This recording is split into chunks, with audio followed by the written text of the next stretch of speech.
On her I'm not who you birthday, think I the am. billionaire mocked her as a failure in front of everyone. But when she revealed her hidden fortune, her luxurious mansion, and fleets of expensive cars, he fell off his chair in complete disbelief and shocked the entire crowd. Hi, my beautiful family. May the Almighty cover you and your loved ones with perfect health, keeping sickness far from your homes. May your bodies stay strong, your hearts stay peaceful, and your minds stay clear. May He bless every family here with endless unity, with love that never fades, and with joy that grows daily like the morning sun. May every door of success open for you, my family. May your work bring reward, your hands never be empty, and your dreams find their way to reality. May your children walk in wisdom, your homes be full of laughter, and your nights be filled with rest. If you believe, write, Amen. If your heart feels this blessing, write, I receive. Let's start the story. Every empire has a hidden architect. Every king has a silent queen. But when the queen decides to speak, kingdoms tremble. The crystal chandelier cast dancing shadows across the marble floor of the Riverside Country Club as Nikki Megan Cornwell adjusted her simple black dress and watched her husband command the room. Joe Cornwell stood at the center of the grand ballroom, his custom-tailored suit gleaming under the lights, surrounded by the city's most powerful construction moguls and real estate developers. His laugh boomed across the space as he gestured grandly, describing his latest project. The Cornwall Heights development will be the crown jewel of this city, Joe declared, his voice carrying that familiar tone of absolute confidence. 20 luxury towers, each one reaching toward the sky like fingers grasping at greatness itself. Nikki sipped her champagne and smiled politely as the crowd murmured their approval. She knew every detail of that project, had reviewed the architectural plans while Joe slept, had studied the environmental impact reports he'd never bothered to read, had quietly suggested the design modifications that would save millions in construction costs. But tonight, like every other night for years, she was simply Joe's wife. The vision, the execution, the sheer audacity of it all, continued Henderson Clark, the city's planning commissioner, clapping Joe on the shoulder. You've truly built something magnificent, Joe, from that first small residential complex to this empire. Remarkable. Joe's chest swelled with pride. It all started with a leap of faith, Henderson. Sometimes you have to risk everything to achieve greatness. Of course, having the right backing from the beginning makes all the difference. Nikki's fingers tightened imperceptibly around her champagne flute. The right backing. If only they knew the truth about that mysterious angel investor who had appeared at exactly the right moment with exactly the right amount of capital to launch Cornwall construction. If only they knew that Angel had been sitting quietly in the corner all these years, wearing designer knockoffs and being introduced as my wife. She keeps busy with charity work. Speaking of backing, interjected Miranda Walsh, a striking redhead in a dress that cost more than most people's monthly salary. I've been analyzing your portfolio. Joe, the expansion potential is extraordinary. Miranda stepped closer to Joe, her hand resting briefly on his arm. We should discuss the international opportunities over dinner this week. Miranda's been invaluable, Joe announced to the group, his smile widening as he looked at the younger woman. She has an MBA from Wharton, speaks 4 languages, and has connections across 3 continents. The brains behind our expansion strategy. Nikki felt the familiar sting, the same one she'd felt countless times when Joe diminished her contributions while elevating others. She watched as Miranda basked in the praise, as the men in the circle nodded approvingly, as her husband's eyes lingered just a moment too long on Miranda's smile. How wonderful for you both, Nikki said softly, her voice carrying just enough warmth to sound genuine. It must be exciting to work with someone so accomplished. Joe turned toward his wife, as if suddenly remembering she existed. Oh, darling, come meet everyone properly. He placed his hand on her lower back with casual possessiveness. This is my wife, Nikki. She keeps herself busy with various activities. Charity work, mostly, Nikki added with practiced humility. Nothing as impressive as international business development, of course. How nice, Miranda said, with a smile that didn't reach her eyes. It's so important to have hobbies. The word hobbies hung in the air like a slap.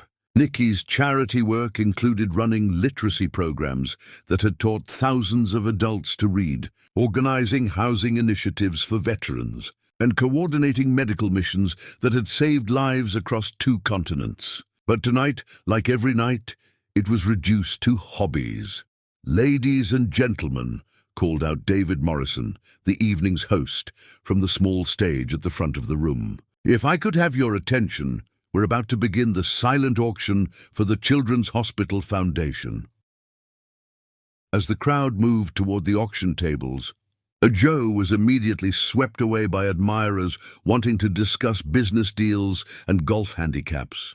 Nikki found herself standing alone near the bar, observing the scene with the detached clarity that came from years of being simultaneously present and invisible.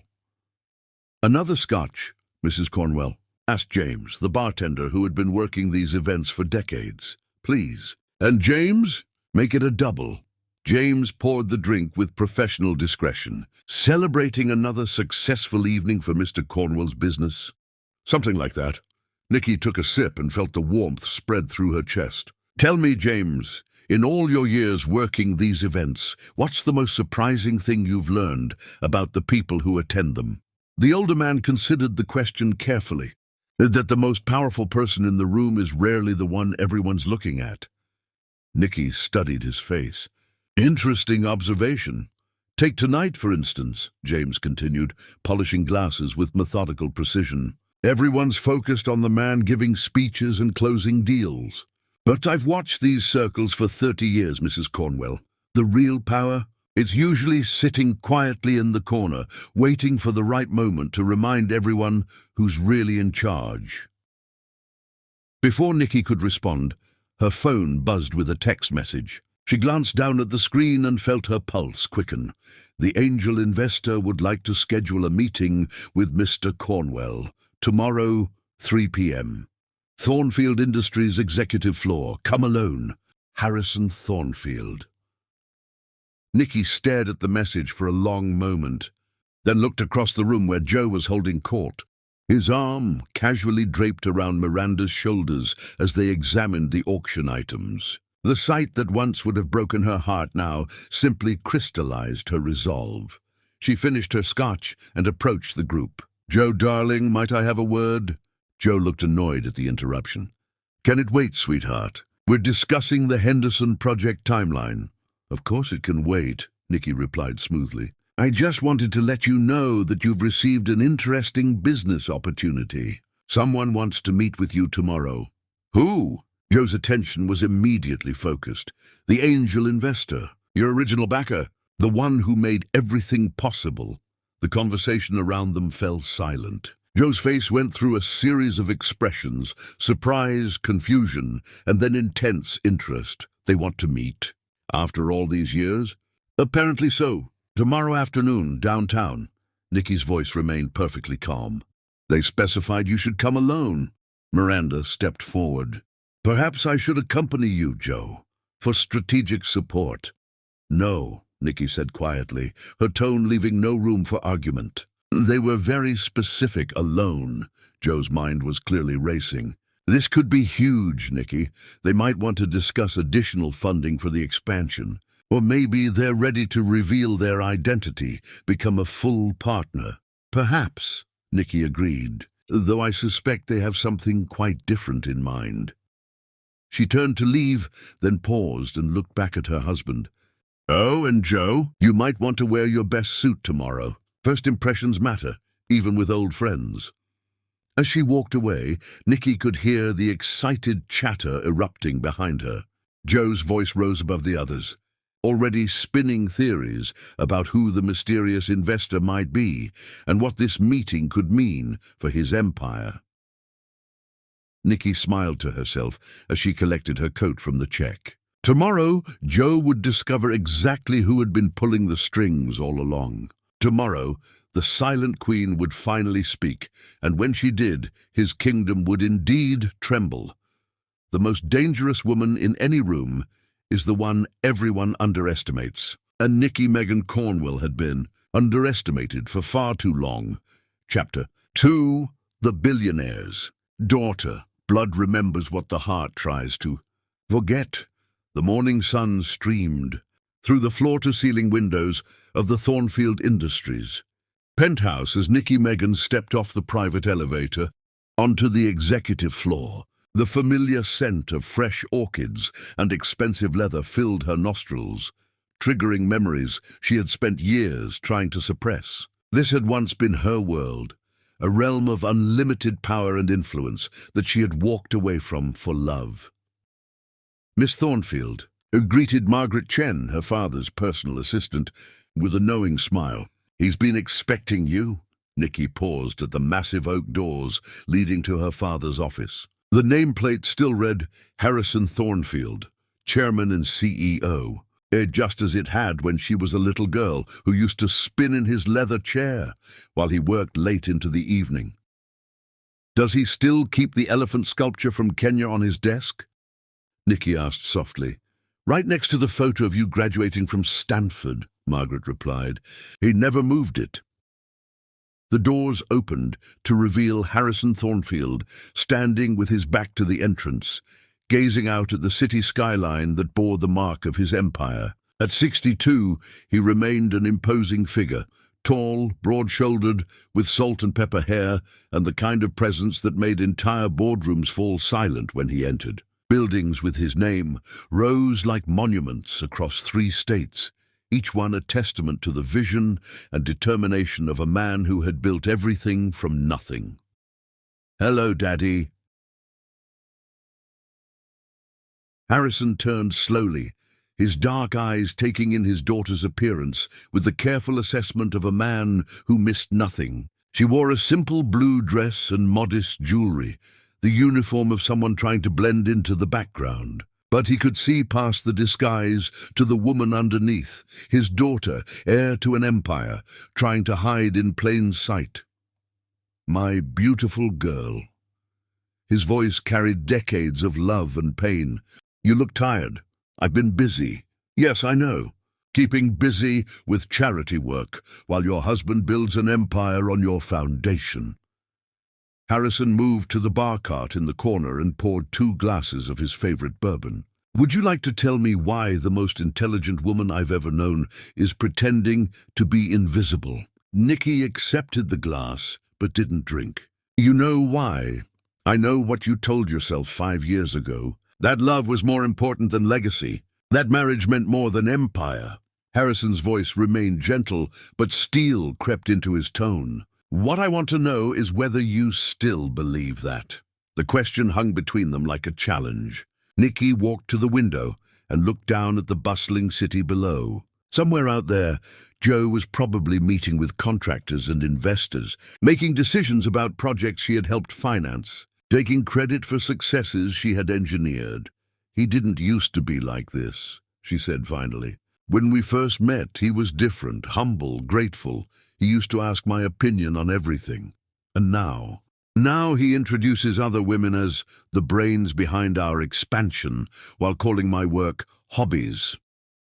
Nikki's reflection stared back at her from the window, and for a moment she saw not the self-effacing wife, but the fierce woman she used to be. "Last night, a bartender told me that the most powerful person in the room is usually the one everyone's overlooking." Harrison joined his daughter at the window. "James Morrison has been working those events for 30 years. He's seen more rises and falls than anyone in this city. Smart man. You know James?" "I know everyone who matters, sweetheart, including your husband's new strategic consultant, Miranda Walsh." Nikki's head snapped toward her father. "What about Miranda?" Harrison's smile was sharp. "MBA from Wharton, speaks 4 languages, connections across 3 continents. Also represents the Kellerman Group, our biggest competitor. They're planning to make Joe an offer he can't refuse." The blood drained from Nikki's face. "What kind of offer?" Buy out Cornwell Construction for significantly above market value, then dismantle it piece by piece, absorbing the profitable contracts and eliminating a growing threat to their market dominance. Harrison's voice was matter-of-fact, as if he were discussing the weather. Your husband's life's work will disappear within 18 months, and Miranda is very good at her job. Joe has no idea he's being seduced by a corporate predator. Nikki set down her bourbon with trembling hands. You have to warn him. Do I? Harrison's eyebrows rose. The same man who called you unemployed at a public gathering last night? The man who's been systematically undermining your confidence while building his success on your sacrifices. He's still my husband. And you're still my daughter. Harrison moved to his desk and pressed a button. The wall panel slid away to reveal a massive digital display showing a complex network of companies, properties, and investments. Do you see this, Nikki? This is what you walked away from. Thornfield Industries isn't just real estate anymore. We own construction companies, architectural firms, engineering consultancies, material suppliers. We are the ecosystem that builders like Joe depend on. Nikki stared at the display, her mind racing. How long have you been watching him? Since the day you disappeared from my life to marry him. Did you think I would let my only child vanish without keeping tabs on her welfare? Harrison's voice softened.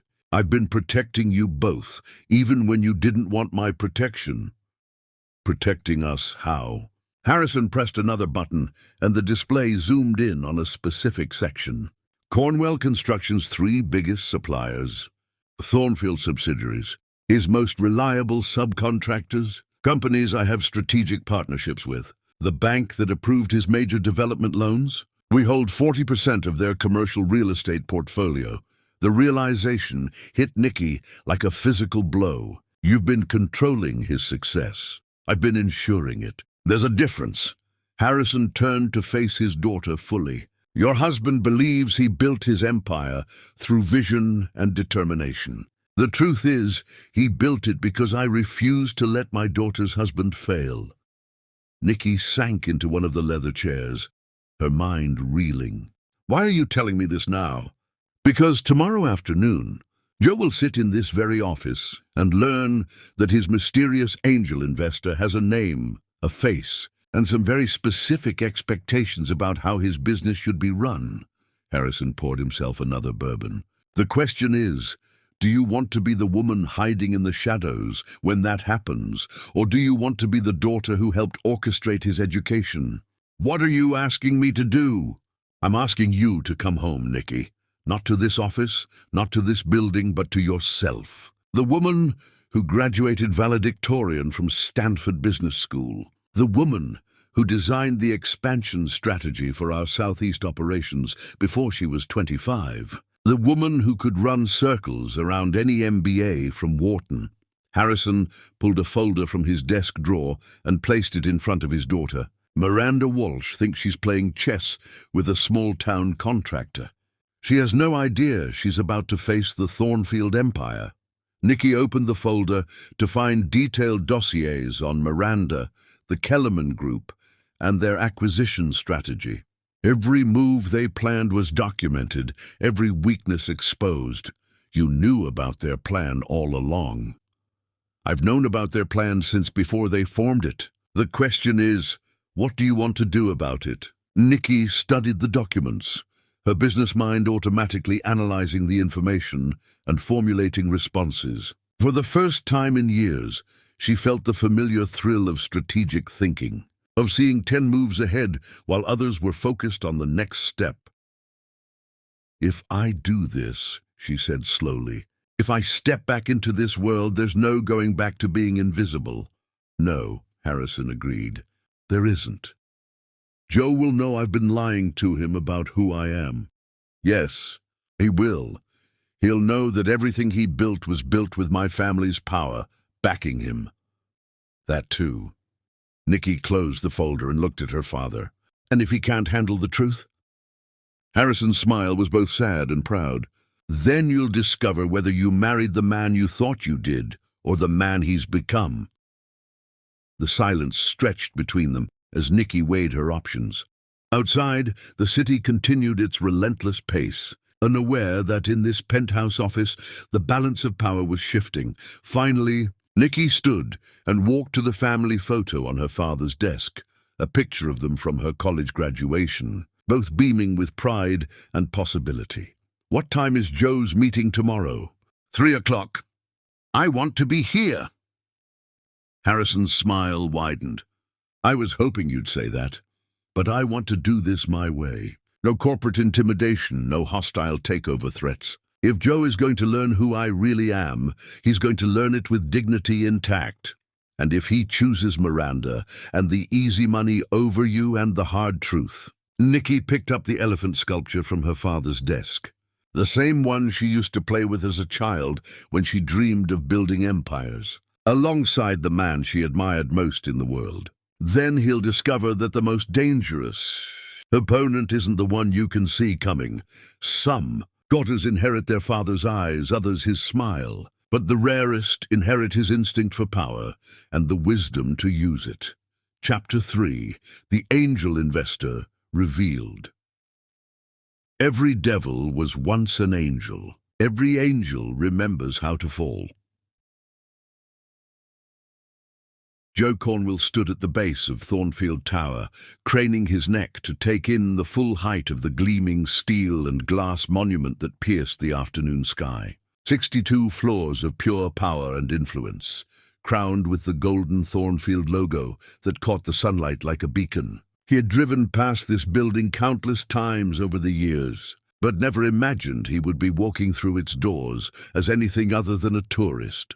The lobby was a cathedral of marble and mahogany, with vaulted ceilings that seemed to stretch toward heaven itself. Business executives in $1,000 suits moved across the polished floors with the confident stride of people who owned pieces of the world.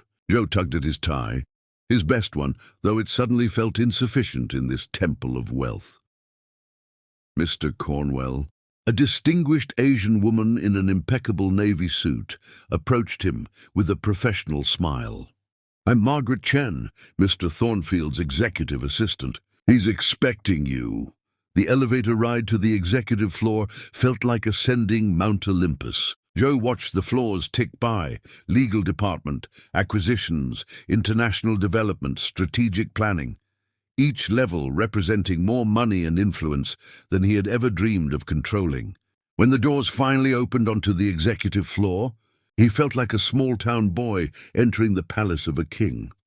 "Mr. Thornfield will see you now," Margaret announced, leading him down a corridor lined with original artwork that belonged in museums. "May I offer you anything to drink? Coffee, water? Something stronger?" "Ja." "Water would be fine," Joe replied, his voice sounding smaller than he intended in the vast space. The double doors to Harrison Thornfield's office opened to reveal a room that redefined the concept of executive presence. Floor-to-ceiling windows offered a panoramic view of the city. Leather-bound books lined one wall, and original paintings worth more than most people's houses decorated the others. But it was the man himself who commanded attention. Harrison Thornfield stood behind his massive desk like a general surveying a battlefield. He was tall, broad-shouldered, with the kind of commanding presence that made senators take notes and foreign ministers return phone calls. His dark skin seemed to glow with health and vitality, and his eyes held the sharp intelligence of a man who had built an empire from nothing and defended it against all challenges. "Mr. Cornwell," Harrison said, his voice deep and resonant, "please have a seat. I've been looking forward to this meeting for a very long time." Joe settled into the leather chair across from the desk, suddenly aware of how small he felt in this monument to success. "Mr. Thornfield, I have to say, this is quite an honor. When I received the invitation to meet the angel investor who funded my first project, I never imagined that it would be me." Harrison's smile was enigmatic. "Yes, I imagine this comes as quite a surprise." "More than a surprise," Joe admitted. "Harrison Thornfield is a legend in this city. The fact that you took an interest in my little residential development project Well, it's humbling.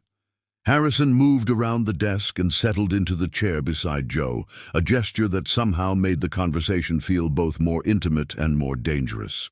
Tell me, Mr. Cornwell, what do you remember about those early days? The struggle to get financing, the rejections from traditional lenders, the moment when hope seemed lost. Joe's mind raced back to those desperate months when he had been pitching his vision to anyone who would listen. I remember everything. 15 banks said no. 30 private investors passed. I was down to my last few $100s when your representative contacted me. And what did you think when someone you'd never met offered you exactly the amount you needed, with terms more generous than anything the banks had proposed? I thought I was the luckiest man alive, Joe said honestly. I kept waiting for the catch, for the impossible conditions or the hidden clauses. But they never came. Harrison nodded slowly. No catch, no hidden conditions. Just pure faith in your potential. But why? Joe leaned forward, his curiosity overcoming his nervousness. Why me? Why that project? You could have invested in any number of established developers with proven track records. An interesting question, Harrison replied. Tell me, what do you know about calculated risks versus blind faith? Joe considered the question. In business, you try to minimize risk through research, market analysis, strategic planning. Blind faith is, well, it's usually a recipe for disaster. Usually, Harrison agreed. But sometimes, the most profitable investments are the ones that look foolish to everyone else. Sometimes you invest not in a business plan, but in a person. Sometimes you bet everything on potential rather than proven performance. And you saw that potential in me. Harrison's smile became more complex. I saw something very valuable, Mr. Cornwell, something worth protecting. Before Joe could ask what that meant, Margaret Chen entered with a crystal glass of water on a silver tray. As she set it down, Joe noticed a framed photograph on Harrison's desk, a graduation photo of a beautiful young black woman in cap and gown, beaming with pride as she stood next to a man who looked remarkably like Harrison himself. Your daughter? Joe asked, nodding toward the photo. Harrison's expression shifted almost imperceptibly. Yes, my greatest achievement and my deepest heartbreak. Heartbreak. She chose love over legacy, Harrison said quietly. Walked away from everything I built to marry a man who promised her the world. I haven't seen her in years. Something about the pain in Harrison's voice made Joe uncomfortable. I'm sorry. That must be difficult. It is, especially when I watch from a distance as that man slowly destroys everything that made her special. Harrison's eyes fixed on Joe with laser intensity. Tell me, Mr. Cornwell, what would you do if someone you loved sacrificed everything for you, and you slowly began to take those sacrifices for granted? The question hit Joe like a physical blow. Images flashed through his mind. Nikki selling her jewelry to fund his first equipment purchases. Nikki working multiple jobs while he chased his dreams. Nikki standing in corners at industry events while he basked in the spotlight of success. I'm not sure I understand the relevance of that question to our business discussion. Harrison stood and walked to the window, his hands clasped behind his back. Let me tell you a story, Mr. Cornwell. 5 years ago, a young woman came to me in tears. She had fallen in love with a man who had vision but no capital, dreams but no connections, ambition but no resources. She begged me to help him, to give him the chance that no one else would give. Joe's mouth went dry. Mr. Thornfield, She was willing to use her trust fund, to liquidate her inheritance, to call in every favor I owed her from childhood. All for a man who saw only his own reflection in her eyes? Harrison turned back to face Joe. So I made a decision. I would help this man succeed, not for his sake, but for hers. I would be his angel investor, his silent partner, his invisible safety net. The room seemed to spin around Joe as the implications of Harrison's words sank in. Are you saying that someone asked you to? I'm saying that every major contract you've won in the past 5 years has come through companies I own or control. Every supplier who gave you preferential pricing has been doing business with Thornfield Industries for decades. Every bank that approved your expansion loans holds significant debt with my organization. Joe felt the blood drain from his face. That's impossible. Harrison pressed a button on his desk, and a wall panel slid away to reveal a massive digital display. Corporate connections, financial networks, and business relationships lit up like a constellation, with Cornwell Construction at the center of a web that stretched back to Thornfield Industries in dozens of different ways. Your success has been real, Mr. Cornwell. Your vision, your execution, your leadership, all of that has been authentic. But the opportunities that allowed you to demonstrate those qualities, the capital that funded your growth, the connections that opened doors, those came from someone who believed in you long before you believed in yourself. Joe stared at the display, his mind reeling. Who asked you to do this? Harrison's smile was both proud and heartbroken. The woman in that graduation photo, the daughter who loved a dreamer enough to sacrifice an empire for his happiness. I don't understand. Your daughter, she's married to someone else. She chose love over legacy. You said so yourself. Yes, Harrison agreed. She did choose love. She chose a young contractor named Joe Cornwell. The words hit Joe like a sledgehammer. His vision blurred, his chest tightened, and for a moment he thought he might faint. That's impossible. Nikki isn't. She's not. Nikki Megan Thornfield, Harrison said quietly. My only child, heir to everything you see around you. The woman you introduce as just my wife at cocktail parties. Joe's hands trembled as he reached for the water glass. Nikki never told me. She never said anything about any of this. Because she wanted you to love her for who she was, not what she owned. Because she believed that true partnership meant building something together, not inheriting something apart. Harrison's voice carried a mixture of pride and pain. Because she was naive enough to believe that love would be enough. And you let her. You let her give up all of this for me? I let her make her choice. And then I spent 5 years making sure that choice didn't destroy either of you. Harrison returned to his seat, his gaze never leaving Joe's face. But now I find myself wondering if I made a mistake. What do you mean? I mean that the man my daughter fell in love with was humble, grateful, and devoted to making her happy.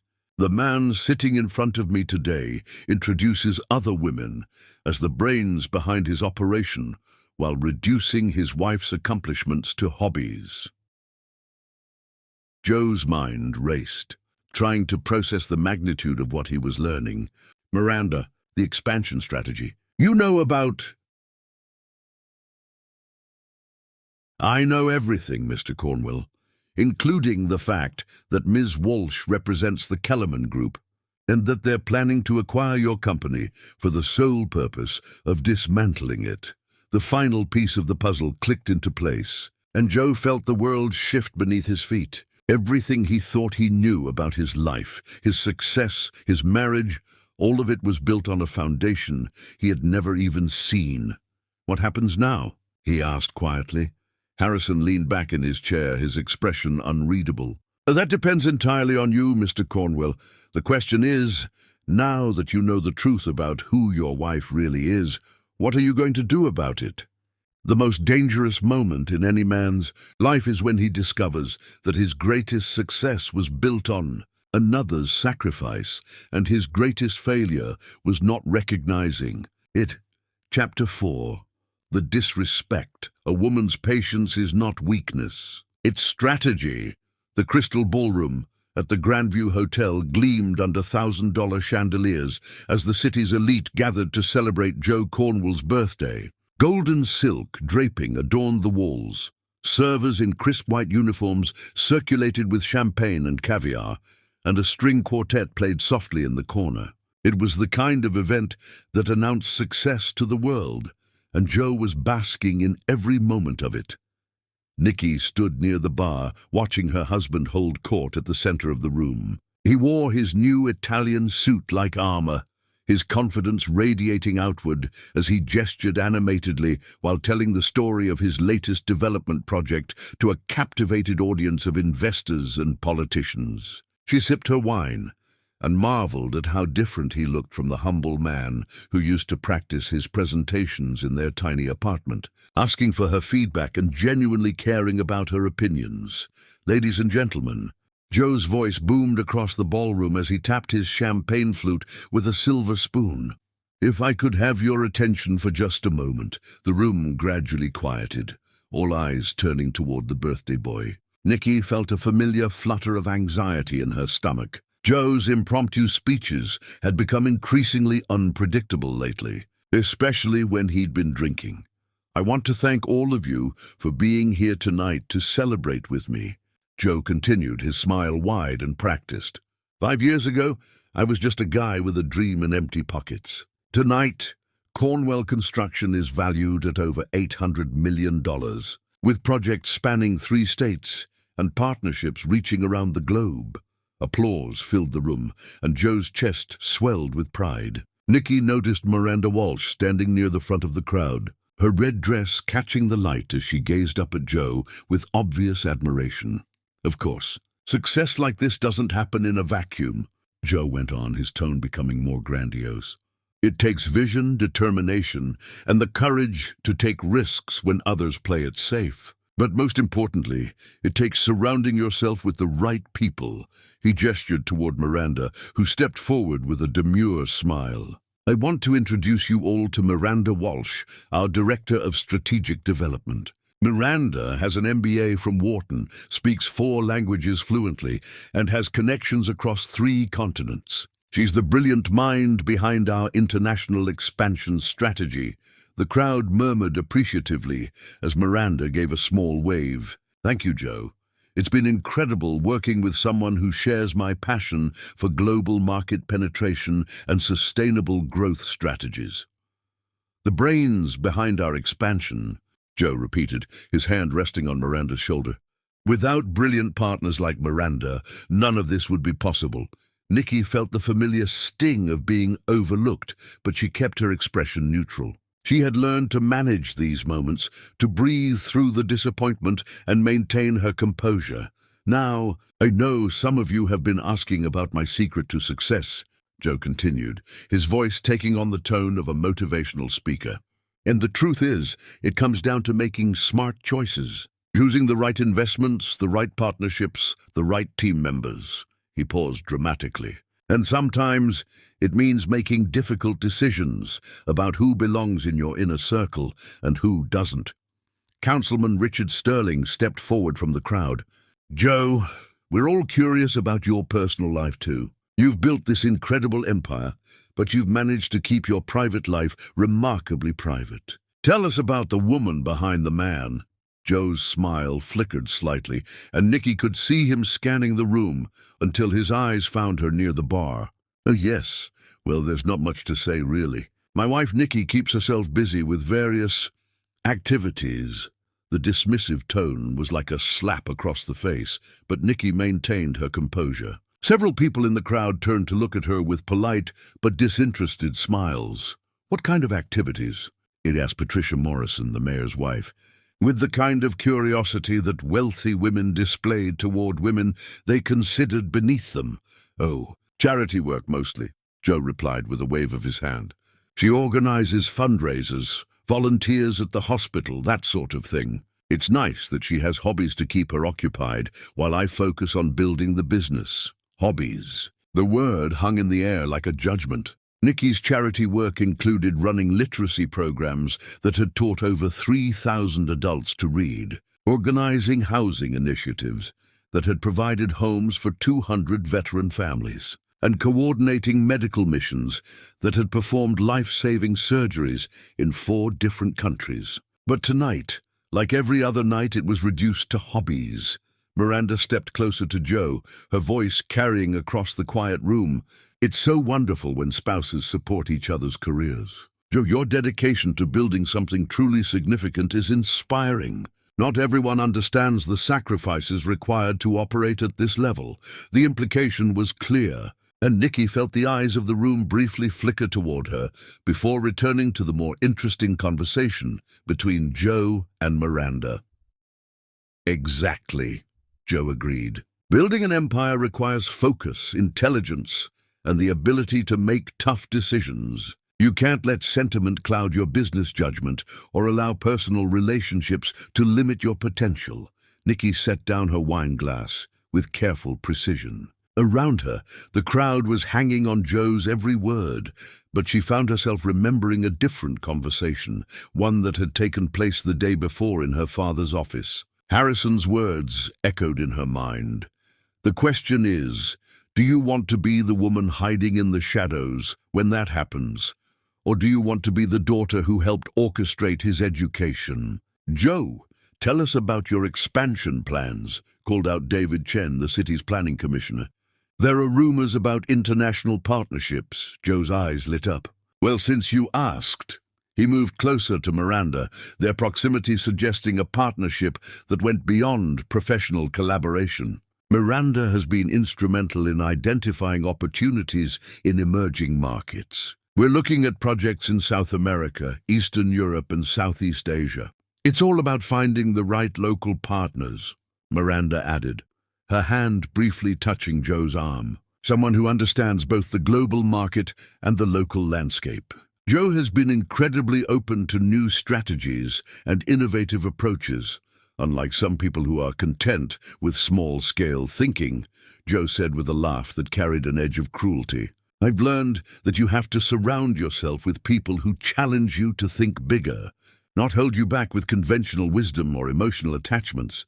The room erupted in knowing chuckles, and Nikki felt something inside her crystallize into cold, hard resolve. She had been patient for years, supportive through struggles, silent during celebrations. She had watched him take credit for ideas she had suggested, accept praise for successes she had funded, and build relationships with people who would have never given him a second glance without her family's invisible backing. Her phone buzzed with a text message. She glanced down to see a message from her father. Ready to come home, daughter. Nikki looked across the room at her husband, who was now regaling the crowd with stories of his self-made success, while Miranda gazed at him with calculated admiration. She thought about the woman she used to be, valedictorian at Stanford, strategic mastermind behind Thornfield Industries' southeast expansion, heir to a fortune that made Joe's empire look like a corner store. She typed back a single word, yes. Ladies and gentlemen, came a voice from the hotel manager near the entrance. We have a special surprise for tonight's celebration. The crowd turned toward the doorway as a team of hotel staff wheeled in an elaborate ice sculpture, a perfect replica of the Thornfield Tower, complete with the golden logo at its peak. The sculpture caught the ballroom lights and threw rainbow patterns across the walls. Joe stared at the sculpture with confusion. I didn't order this. It's a gift, the hotel manager announced, from Harrison Thornfield himself, with his compliments for Mr. Cornwell's continued success. A collective gasp rose from the crowd. Harrison Thornfield was a legend in the city, the kind of man who didn't acknowledge the existence of small-time contractors, let alone send them birthday gifts. Joe's face went through a series of expressions, surprise, confusion, and then something approaching panic. Harrison Thornfield. But why would he? Perhaps he's interested in a partnership, Miranda suggested. But her voice carried a note of uncertainty. That hadn't been there before. Nikki smiled to herself as she watched the crowd buzz with speculation about Joe's mysterious connection to the most powerful man in the city. Tomorrow, all their questions would be answered. Tomorrow, the woman they had dismissed as a charity hobbyist would step out of the shadows and remind them all what real power looked like. She finished her wine and walked toward the exit, pausing only to speak quietly to the hotel manager. Please give my compliments to my father for the lovely sculpture. Tell him I'll see him tomorrow. As she left the ballroom, Nikki could hear Joe's voice rising above the chatter, trying to deflect questions about Harrison Thornfield while maintaining his composure. But she also heard something else, a note of uncertainty, of fear. creeping into his voice for the first time in years. Tomorrow, he would learn that the most dangerous woman in any room is the one everyone underestimates. And Nikki Megan Cornwell had been underestimated for far too long. Chapter 5, The Revelation Begins. Truth is like sunrise, gradual, then blinding. The morning sun reflected off the pearl-white Bentley Continental as it glided through downtown traffic like a predator moving through still water. Nikki sat behind the wheel, her hands steady on the leather steering wheel, her mind focused on the conversation that lay ahead. She had chosen her outfit carefully, a tailored black Armani suit that cost more than most people's monthly salary, Louboutin heels that added 3 inches to her already commanding height, and her grandmother's diamond earrings that caught the light like captured stars. The valet at Cornwell Construction's headquarters nearly dropped his clipboard when the Bentley pulled up to the curb. The building itself was modest. Compared to Thornfield Tower, only 12 floors of glass and steel, but it represented everything Joe believed he had built through his own vision and determination. "Good morning," Nikki said pleasantly to the young man who hurried to open her door. "I'm here to see Mr. Cornwell." The valet stared at the car, then at Nikki, clearly trying to process how someone driving a vehicle worth more than his annual salary had appeared at this middle-tier construction office. "Do you have an appointment, ma'am?" "I'm family," Nikki replied with a smile that could have melted steel. "I'm sure he'll make time." The lobby of Cornwell Construction buzzed with the energy of a successful business. Employees moved purposefully across the polished concrete floors, their conversations mixing architectural jargon with financial projections. The receptionist, a young woman named Sarah, looked up from her computer screen as Nikki approached the front desk. "May I help you?" Sarah asked, her eyes automatically cataloging Nikki's expensive clothing and jewelry. "I'd like to see Joe Cornwell, please." "Tell him his wife is here." Sarah's eyebrows rose slightly. She had been working at the company for 2 years and had only seen the boss's wife a handful of times, usually at company parties where she stood quietly in corners while Mr. Cornwell networked. The woman standing before her bore little resemblance to that forgettable figure. "Of course, Mrs. Cornwell, he's in a meeting with Ms. Walsh, but I'm sure he'll—" "Actually, don't interrupt," Nikki said smoothly. "I'll wait. But could you do me a favor and call the executive floor? Tell them Nikki Megan Thornfield is here and would like to speak with whoever's in charge of strategic partnerships." The name hit Sarah like a thunderbolt. Every person in the construction industry knew the Thornfield name. It was synonymous with power, wealth, and influence. But Mrs. Cornwell's last name was Cornwell. "I'm sorry, did you say Thornfield?" "That's correct. Nikki Megan Thornfield." Nikki handed over a business card that Sarah accepted with trembling fingers. The card was simple but elegant. Heavy stock paper with raised lettering that read, "Nikki Megan Thornfield, Chief Executive Officer, Thornfield Industries." Below that, a phone number and email address that Sarah recognized as the direct contact information for the most powerful business empire in the state. I'll call upstairs immediately," Sarah stammered, reaching for her phone. "Thank you. And Sarah, when my husband's meeting is finished, please tell him I'm here to discuss business." "He'll understand." Nikki settled into one of the leather chairs in the waiting area and observed the controlled chaos of Joe's domain. She could see his office through the glass partition, a corner space with floor-to-ceiling windows and a view of the river. Inside, Joe sat at his mahogany desk while Miranda Walsh paced back and forth, pointing at documents spread across the conference table. Even from a distance, Nikki could read the tension in both their body language. "Mrs. Cornwell." Sarah's voice was higher than normal. "The executive floor would like to know if you're here in your capacity as Mrs. Cornwell or as Miss Thornfield?" "Both," Nikki replied calmly. "I found that personal and professional interests often intersect in the most interesting ways." 20 minutes later, Joe's office door opened and Miranda emerged. Her face flushed and her professional composure slightly cracked. She moved quickly toward the elevators, her heels clicking sharply against the floor. Nikki noticed that she clutched her briefcase like a shield and avoided eye contact with anyone she passed. Joe appeared in his doorway, loosening his tie and running a hand through his hair. He looked tired, stressed, and older than he had the night before. When he spotted Nikki in the waiting area, his expression shifted from confusion to surprise to something approaching alarm. "Nikki, what are you doing here? And why is Sarah looking at you like I'm someone important?" Nikki rose from her chair with fluid grace. "Perhaps we should discuss this in your office." Joe's eyes took in his wife's appearance, the expensive suit, the jewelry, the way she carried herself with an authority he had never noticed before. "You look different, do I? How interesting." Nikki walked past him into his office, her heels making confident sounds against the hardwood floor. "I hope you don't mind the interruption. I know how busy you must be with all your strategic planning."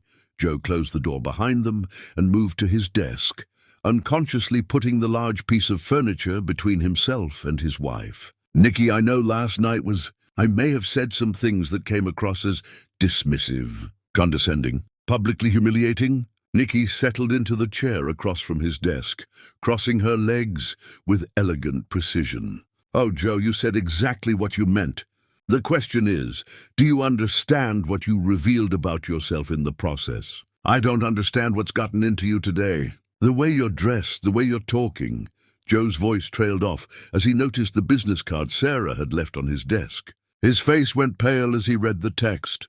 "Thornfield Industries," he whispered. "Nikki, where did you get this card?" "The same place I got this suit, these shoes, and this car," Nikki replied matter-of-factly. "The same place I've been getting my identity for the past 30 years, even when I chose to hide it for the sake of someone I loved." Joe sank into his chair, the business card trembling in his hands. "This is impossible. You're Nikki Cornwell. You're my wife. You work with charities and you date. I organize literacy programs that have taught thousands of people to read. I coordinate housing initiatives that have provided homes for hundreds of families. I run medical missions that have saved lives across 4 continents. Nikki's voice remained calm, but steel crept into her tone. "And until yesterday, I was content to let you call all of that hobbies. But Thornfield Industries, that's Harrison Thornfield's company. He's one of the most powerful men in the country. Yes, he is. He's also my father." The words hung in the air like a revelation that changed the fundamental nature of reality itself. Joe stared at his wife as if seeing her for the first time, his mind struggling to reconcile the woman he thought he knew with the truth sitting across from him. "Your father," he repeated slowly. "Harrison Thornfield is your father. Has been since the day I was born. Lovely man, really. Very protective of his only daughter, sometimes to the point of interfering in her life choices." Nikki smiled, but there was no warmth in it. "He's been particularly interested in my marriage lately." Joe's phone buzzed with an incoming call. He glanced at the screen, and his face went even paler. "It's Harrison Thornfield's office." "You should probably take that," Nikki suggested. "I believe he has some things to discuss with you about your business relationship." With shaking hands, Joe answered the phone. "This is Joe Cornwell, Mr. Cornwell. This is Margaret Chen from Mr. Thornfield's office. Mr. Thornfield would like to know if you've had a chance to consider the conversation you had yesterday afternoon." Joe's eyes fixed on Nikki, who was examining her manicured nails with apparent disinterest. Yes, I've been thinking about it." "Excellent. Mr. Thornfield would like to schedule a follow-up meeting this afternoon. Would 2 o'clock be convenient?" 2 o'clock, Joe repeated numbly. "Perfect. Oh, and Mr. Cornwell, Mr. Thornfield mentioned that you should feel free to bring Mrs. Cornwell to this meeting. He's quite eager to see her again." The line went dead, leaving Joe staring at his phone as if it had turned into a serpent. Slowly, he looked up at Nikki, who was now watching him with the patient expression of a cat observing a cornered mouse. "How long?" he asked quietly. "How long what? How long have you been lying to me about who you are?" Nikki considered the question carefully. "I prefer to think of it as allowing you to see what you wanted to see. You wanted a simple wife from a modest background who would be grateful for your success and impressed by your achievements. So that's what I became. And your father? How long has he been manipulating my business? Protecting it, actually. Every major contract, every favorable loan, every strategic partnership that has contributed to your success, all of it has been carefully orchestrated to ensure that his daughter's husband didn't fail. Nikki stood up, smoothing her skirt with practiced elegance. The question now is, what are you going to do with this information? Joe's mind raced through the implications. His success, his reputation, his entire identity as a self-made man, all of it built on a foundation he had never even seen. What do you want from me? He asked. Nikki moved to the window and looked out at the city skyline, where Thornfield Tower rose like a monument to everything she had walked away from. I want you to understand that every woman you've ever dismissed as someone's wife might be the power behind the throne. I want you to recognize that the most dangerous person in any room is often the one you're not paying attention to.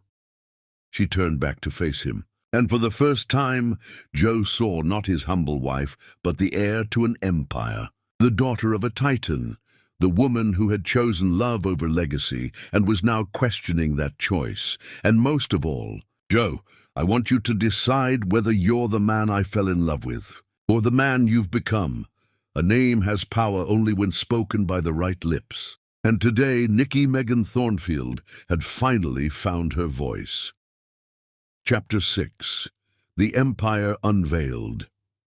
Some women inherit crowns. Others forge them in fire. The conference room on the 62nd floor of Thornfield Tower commanded a view that stretched to the horizon, where the city met the sky in a haze of ambition and possibility. Harrison Thornfield sat at the head of an obsidian conference table that reflected the afternoon sunlight like a dark mirror, while Joe Cornwell occupied the chair to his right, looking distinctly uncomfortable in his surroundings. But it was Nikki who commanded the room's attention as she stood before the floor-to-ceiling windows. Silhouetted against the cityscape like a queen surveying her domain, Joe, Harrison began, his voice carrying the weight of absolute authority, I trust the morning has given you time to process our previous conversation. Joe's hands rested flat on the table, his knuckles white with tension. Mr. Thornfield, I have to admit that I'm still struggling to understand the full scope of what you've told me. Please, call me Harrison. We are family, after all. The words carried a subtle emphasis that made Joe flinch. Nikki, would you care to help your husband understand the extent of our involvement in his success? Nikki turned from the window, her movement fluid and confident. She wore a different outfit now, a navy blue power suit that seemed to transform her into someone Joe barely recognized. In her hands was a leather portfolio that she placed on the table with deliberate precision. Joe, do you remember Thompson Steel? She asked, her voice carrying a professional tone he had never heard before. The supplier who gave you preferential pricing on your first major project? Of course. They saved me almost 20% on materials costs. Without that deal, I never could have underbid the competition. Nikki opened the portfolio and slid a document across the table. Thompson Steel has been a Thornfield Industries subsidiary for 8 years. Here's the internal memo instructing them to provide you with cost plus 5% pricing. Joe stared at the document, his face pale. But they told me it was because they believed in my vision. They believed in my instructions, Harrison interjected smoothly. Nikki, please continue. Morrison Banking Group, Nikki said, producing another document. The bank that approved your expansion loans when 3 other institutions had turned you down. They said I was a low-risk investment. They said that because Thornfield Industries holds 42% of their commercial real estate portfolio. Here's the letter I personally wrote recommending your loan approval. Nikki's finger traced across the letterhead. Note the signature at the bottom. Joe's eyes widened as he recognized the elegant handwriting he had seen on grocery lists and birthday cards for years. You wrote this. I wrote that and 12 others like it. Every loan, every line of credit, every financial backing that allowed you to grow your business. Nikki pulled out a thick stack of papers. "Would you like to see them all?" "This is impossible," Joe whispered. "You're my wife. You don't have business connections. You don't understand finance or construction or—" "Joe," Harrison interrupted gently, "what do you know about your wife's education?" Joe looked at Nikki with growing confusion. "She went to college, got a degree in Stanford University," Nikki said quietly. "Bachelor's degree in economics, master's in business administration. Graduated valedictorian from both programs." The room fell silent, except for the faint hum of the building's air circulation system. Joe stared at his wife as if she were a stranger wearing a familiar face. "You never told me that. You never asked." Nikki's voice carried no accusation, just simple fact. "You were so busy telling me about your own accomplishments that you never showed any curiosity about mine." Harrison pressed a button on the table, and the wall panel slid away to reveal the massive digital display Joe had seen the day before. This time, however, the network of connections was even more complex, with Cornwell Construction highlighted at the center of a web that stretched across dozens of companies and organizations. "Your cleaning service," Harrison said, pointing to one connection. "Thornfield subsidiary. Your insurance company. We own 30%. The architectural firm that designed your Riverside project. They've been on our payroll for 15 years. Joe felt the room spinning around him. How is this possible? "Because, my dear son-in-law, when the daughter of Harrison Thornfield falls in love with a struggling contractor, that contractor becomes part of the Thornfield family, whether he knows it or not." Harrison's smile was both kind and terrifying. "Did you think I would allow my only child to suffer through bankruptcy and failure?" But Nikki never said. She never indicated that she was capable of orchestrating a business empire. Nikki moved to the display and touched the screen, zooming in on a specific section. "Joe, what do you see here?" The display showed the southeast expansion of Thornfield Industries, a complex network of acquisitions, partnerships, and developments that had occurred over a 3-year period. At the bottom of the screen was a credit line. "Strategic plan developed by N.M. Thornfield." "You designed this?" Joe asked incredulously. "I designed the entire Southeast expansion strategy, identified target markets, analyzed competitor weaknesses, structured acquisition deals, and managed integration processes for 23 separate companies." Nikki's voice was matter-of-fact, as if she were discussing the weather. "It generated $2.4 billion in revenue over 3 years. Joe's mouth opened and closed, soundlessly. The woman he had married, the woman he had dismissed as a charity volunteer with simple hobbies, had been responsible for business deals worth more than his entire company. "Show him the international portfolio," Harrison suggested. Nikki touched the screen again, and new information appeared. "Thornfield International. Operations in 17 countries, partnerships with governments and multinational corporations. Annual revenue of $8.7 billion. She looked at Joe with eyes that seemed to see straight through him. "I spent 2 years living in Singapore, setting up our Asian operations. 6 months in Dubai, establishing our Middle Eastern partnerships. I speak 4 languages fluently and have business relationships with people you read about in international news." "When?" Joe's voice was barely a whisper. "When did you do all this?" "Before I met you. Before I decided that love was more important than empire."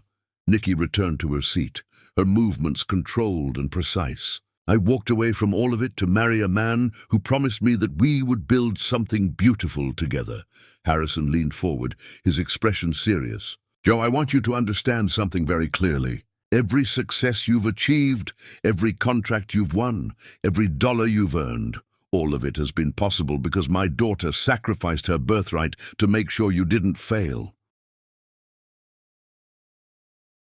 "And what did you get in return?" Nikki asked quietly. "Last night you introduced other women as the brains behind your operation while reducing my accomplishments to hobbies. You've spent 5 years taking credit for ideas I suggested, basking in success I funded, and building relationships with people who would never have taken your phone call without my family's backing. Joe felt something breaking inside his chest, a foundation of self-worth and identity crumbling beneath the weight of truth. "I didn't know." "No," Nikki agreed. "You didn't know because you never asked. You were so invested in your image as a self-made man that you never wondered why everything always worked out so perfectly for you." Harrison stood and walked to the window, his hands clasped behind his back. "There's something else you should understand, Joe. The business world is not as large as you might think. People talk. Word travels quickly when someone is disrespecting the daughter of Harrison Thornfield." What do you mean?" "I mean that Miranda Walsh's employers are very interested in acquiring your company. They've been planning this move for months, using Miranda to gather intelligence and position you for a hostile takeover." Harrison's voice carried the tone of a man delivering a medical diagnosis. "The offer they're preparing will sound generous, but it's designed to strip your company for parts and eliminate you as competition." Joe's hands trembled as he processed this information. "Miranda is working for my competitors. Miranda is working for people who want to destroy everything you've built. The only reason they haven't succeeded already is because my daughter has been protecting you." Harrison turned back to face the table. "But protection requires cooperation, Joe, and respect requires recognition." Nikki opened another section of her portfolio and placed a single sheet of paper in front of her husband. "This is a transfer agreement. It would give me controlling interest in Cornwell Construction through a series of shell companies and financial instruments." Joe stared at the document, his vision blurring. "You want to take my company? I want you to understand that I already own your company. I always have. The question is whether you're going to continue pretending that you built it alone, or whether you're ready to acknowledge that the most successful partnerships are built on honesty." The room fell silent as Joe struggled to comprehend the magnitude of what he was learning. His wife, the woman he had dismissed and underestimated for years, was not only more successful than him, she was the invisible force behind everything he had achieved. "What happens now?" he asked finally. Harrison and Nikki exchanged a look that spoke of years of planning and patience. "That depends entirely on you, Joe," Harrison said. "You can continue down the path you've been on, dismissing my daughter, elevating other women, taking credit for successes you didn't earn. In which case, you'll discover very quickly what it feels like to lose everything you think you've built. Or..." Joe's voice was barely audible. Nikki leaned forward, her eyes meeting his directly. "Or you can remember the man I fell in love with, the one who valued partnership over ego, the one who understood that true strength comes from building others up, not tearing them down. Either way," Harrison added quietly, "the age of you not knowing who your wife really is ends today. Every puppet believes it can dance, until someone shows them the strings." Chapter 7. The Downfall. Pride is gravity. The higher you climb, the harder you fall. Joe Cornwell sat in his office the next morning, staring at his phone as if it were a loaded weapon. The silence in the building was deafening. No construction crews calling in with updates, no investors scheduling meetings, no architects presenting new proposals. The usually bustling headquarters of Cornwell Construction felt like a tomb, and Joe was beginning to understand that he might be the one buried inside it. His first call had been to Miranda Walsh. It had gone straight to voicemail. His second, the call had been to Henderson Clark, the planning commissioner who had praised his vision just days earlier. Henderson's secretary had informed him that Mr. Clark was unavailable and would need to reschedule their upcoming meeting indefinitely. By the third unanswered call, Joe began to understand that something fundamental had shifted in his world overnight. His office door opened without a knock, and Miranda Walsh entered wearing a different expression than he had ever seen before. Gone was the admiring smile, the deferential tone, the careful attention to his every word. Instead, she looked at him with the cold assessment of a predator that had cornered its prey. "Good morning, Joe," she said, settling into the chair across from his desk without being invited. "I trust you had an interesting meeting yesterday afternoon." "Miranda, where have you been? I've been trying to reach you since yesterday evening. We need to discuss the Kellerman situation, and—" "There is no Kellerman situation to discuss," Miranda interrupted smoothly. "There is only a Cornwell situation, and I'm here to explain exactly what that means." Joe felt his stomach drop. "What are you talking about?" Miranda opened her briefcase and removed a thick folder, placing it on his desk with deliberate precision. "My employers have decided to accelerate their timeline. The acquisition offer for Cornwell Construction is being withdrawn." "Withdrawn? But you said they were prepared to pay above market value for—" "That was when we believed we were dealing with an independent contractor who had built something worth acquiring." Miranda's voice remained professionally pleasant, but ice crept into her tone. "Recent developments have made it clear that Cornwell Construction is not the self-sufficient enterprise we believed it to be." Joe's mind raced. What recent developments? "Joe, did you really think you could have a meeting with Harrison Thornfield and his daughter without the entire business community finding out about it?" Miranda's laugh was sharp and humorless. "Word travels fast in our circles, especially when it involves the revelation that a supposedly self-made contractor has been operating as a front for Thornfield Industries this entire time." The words hit Joe like physical blows. "That's not what happened. I built this company. I made the decisions. I took the risks. You took risks with Thornfield money, made decisions with Thornfield backing, and built success on a Thornfield foundation."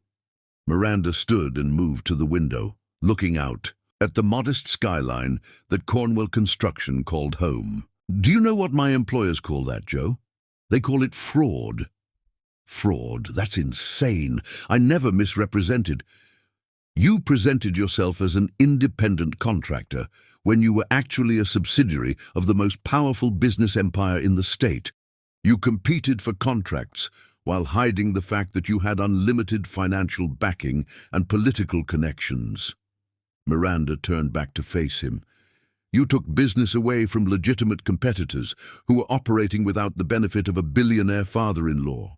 Joe felt the walls of his office closing in around him. "I didn't know. I swear to you, I had no idea about any of the Thornfield connections until yesterday.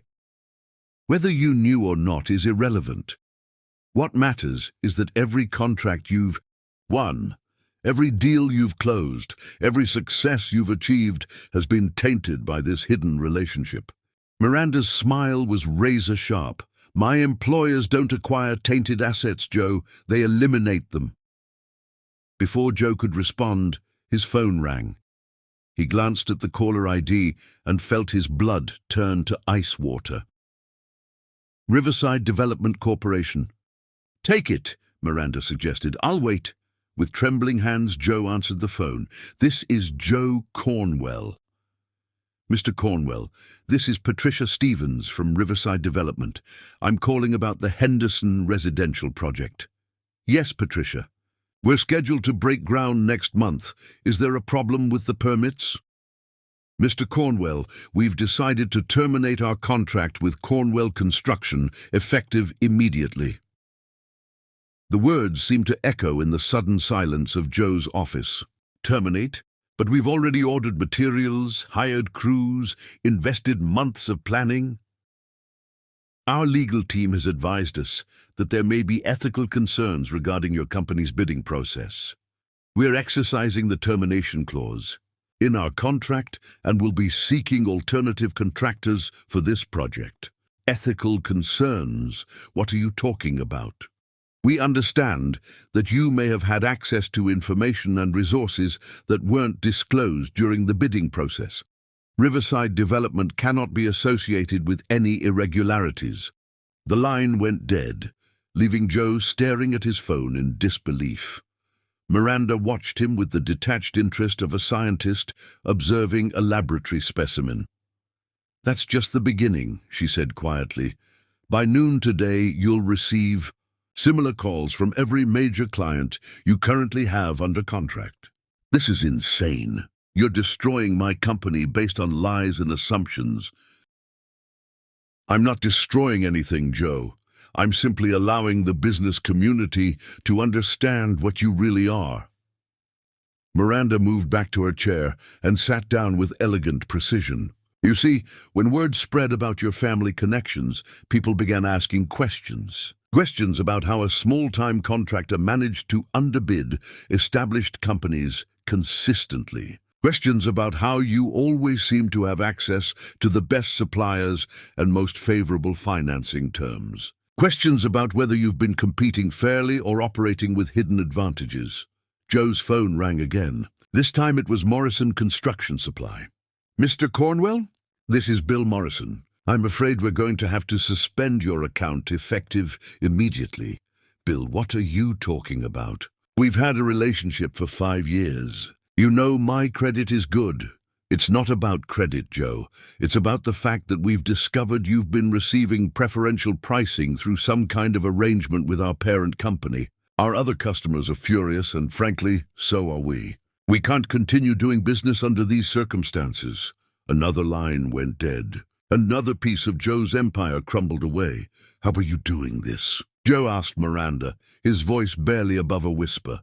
"I'm not doing anything except allowing the truth to spread through its natural channels. The business community is remarkably efficient when it comes to sharing information about potential fraud or unfair competition." Miranda checked her watch. "I'd estimate you have about 3 hours before your company is completely isolated." Joe's assistant, Sarah, appeared in his doorway looking pale and shaken. "Mr. Cornwell? I have Mr. Patterson from First National Bank on line 2. He says it's urgent." Joe closed his eyes, knowing what was coming before he picked up the phone. "Joe, this is Robert Patterson. I'm calling about your business lines of credit."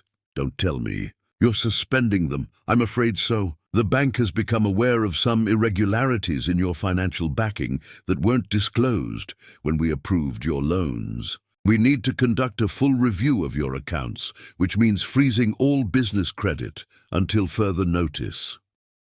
"Robert, this is going to destroy my company. You know I'm good for the money. You know my payment history." "Joe, I'm sorry, but this decision came from the board level. There's nothing I can do." When that call ended, Joe found himself staring across his desk at Miranda Walsh with a mixture of rage and desperation. "Why are you doing this to me?" "Because you're a fraud, Joe. Maybe an unwitting fraud, but a fraud nonetheless." Miranda gathered her papers and returned them to her briefcase. "My employers don't like being deceived, and they certainly don't like competing against rigged games. What do you want? Money? A partnership? Just tell me what it will take to stop this." Miranda stood and smoothed her skirt, preparing to leave. "I want you to understand something very clearly, Joe. This isn't about what I want. This is about consequences. For 5 years, you've been playing a game with dice that were loaded in your favor, and now the other players have figured it out." She moved toward the door, then paused and looked back at him. "There is one thing you should know, though. None of this would have happened if you had simply treated your wife with the respect she deserved. If you had acknowledged her contributions instead of dismissing them. If you had valued partnership over ego." "Nikki? What does Nikki have to do with this?" Miranda's smile was both pitying and cruel. "Everything, Joe. Absolutely everything. The daughter of Harrison Thornfield doesn't need to destroy you directly. She simply has to stop protecting you." As Miranda left his office, Joe slumped back in his chair and stared at the ceiling. In the space of one morning, his company had gone from successful enterprise to toxic liability. His clients were fleeing, his suppliers were abandoning him, His financing had been cut off, and his reputation was in ruins. His phone buzzed with a text message from an unknown number. "Divorce papers will be delivered this afternoon. Please have them signed and returned within 48 hours. Thornfield Legal Services." Joe stared at the message until the words blurred together. Everything he had worked for, everything he had built, everything he thought he owned, all of it was disappearing like smoke in the wind, and the woman he had dismissed as someone with mere hobbies was the one holding the matches. When gods fall from Olympus, they remember what it means to be mortal, and mortality, it turns out, is a very uncomfortable thing. Chapter 8. The Reckoning. Regret is the only currency that can't buy forgiveness. The one-bedroom apartment on Cedar Street was a far cry from the penthouse Joe had grown accustomed to over the past few years. The furniture was second-hand, the kitchen barely large enough for one person, and the view consisted of a brick wall and a dumpster. But it was what he could afford now, and in some strange way, the humility of it felt appropriate. Joe sat at the small table by the window, surrounded by legal documents and financial statements that told the story of his spectacular fall from grace. Cornwall Construction had been dissolved within 2 weeks of Miranda's revelation. The Riverside project had been transferred to a competitor. The company's assets had been liquidated to pay outstanding debts, and Joe himself had been left with exactly what he had started with 5 years earlier. Nothing but his ambition and a willingness to work. His new job was at Henderson Construction, the same company where he had worked as a junior foreman before starting his own business. The pay was modest, the work was hard, and every day he found himself taking orders from men who had once sought his advice. It was a humbling experience that grew more educational with each passing week. Joe called his supervisor, Tommy Martinez, from the construction trailer. "We need you to check the foundation measurements on the south wall." "On my way," Joe called back, setting down his coffee and reaching for his hard hat. The yellow plastic helmet was scarred and dented, a far cry from the pristine white one he had worn as company owner. But it represented something he was slowly learning to value: honest work earned through effort rather than hidden privilege. As he walked across the construction site, Joe reflected on the lessons he had been learning about himself over the past month. Without the buffer of his company's success, without the confidence that came from financial security, without the identity that came from being Joe Cornwell, construction mogul, he was discovering who he actually was underneath all the pretense. The answer was both disappointing and hopeful. During his lunch break, Joe drove to Riverside Memorial Hospital, where he had begun volunteering in the children's wing. It wasn't the kind of high-profile charity work that got mentioned at cocktail parties. It was reading books to sick kids, helping with art projects, and sometimes just sitting quietly with children who were scared and alone. Mr. Joe called out a 7-year-old named Marcus, who was recovering from surgery. "Did you bring the book about the elephant?" "I sure did, buddy," Joe replied, settling into the chair beside Marcus's bed. "Are you ready to find out what happens to Baba?" As he read to the children, Joe found himself thinking about Nikki's charity work, the hobbies he had dismissed so casually. He was beginning to understand that the literacy programs she ran, the housing initiatives she organized, the medical missions she coordinated, all of them required the same skills that made someone successful in business: planning, organization, leadership, problem-solving, and most importantly, the ability to see beyond your own immediate needs to help others achieve something better. After leaving the hospital, Joe made a stop that had become part of his weekly routine. The small florist shop on Main Street knew him by name now, and Mrs. Chen always had a simple bouquet of white roses ready for him. "For your mother again?" she asked kindly. "Yes, ma'am," Joe replied. Handing over the cash he had carefully budgeted from his paycheck. The drive to Sunset Memorial Cemetery took 20 minutes, and Joe used the time to prepare himself for a conversation he had been having every week since his world collapsed. His mother's grave was located in a peaceful section under an old oak tree, marked by a simple granite stone that read, Eleanor Cornwell, beloved mother. Joe placed the fresh flowers in the vase beside the headstone and settled onto the grass beside it. "Hi, Mom," he said quietly. "I know it's been a week since my last visit, but I wanted to update you on how things are going."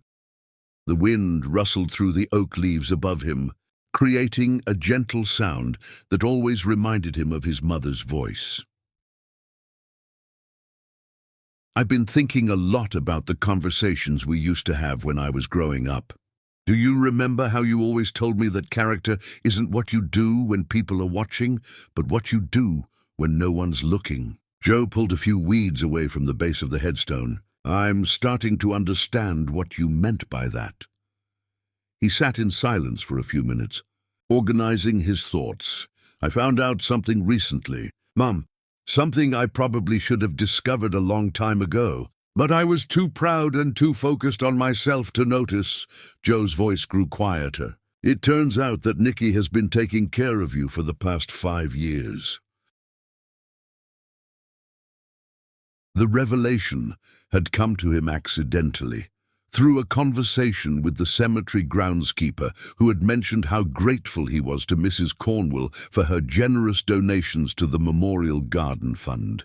Further investigation had revealed that Nikki had been anonymously paying for his mother's grave maintenance, contributing to the cemetery's beautification projects, and even funding a scholarship program for underprivileged children in his mother's name. She never told me, Mom. Not once in all these years did she mention that she was honoring your memory while I was too busy building my empire to visit your grave." Joe's voice broke slightly. "She was being the daughter-in-law you deserved, while I was being the son I'm ashamed to admit I became." A young couple walked past, hand in hand, placing flowers on a nearby grave.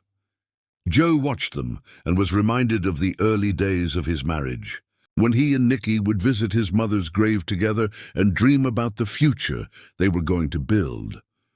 "I met with a lawyer this week," Joe continued. "He explained the divorce papers to me. Did you know that Nikki isn't asking for anything? No alimony, no division of assets, no claims on anything we built together." He laughed bitterly. "Of course, that's probably because there's nothing left to divide, and also because everything we had actually belonged to her family anyway." The afternoon sun was beginning to set, casting long shadows across the cemetery grounds. Joe knew he should be heading home soon, but these conversations with his mother had become essential to his healing process. "The lawyer told me something else, though, something that I can't stop thinking about." Joe picked up a fallen leaf and turned it over in his hands. "Nikki is pregnant."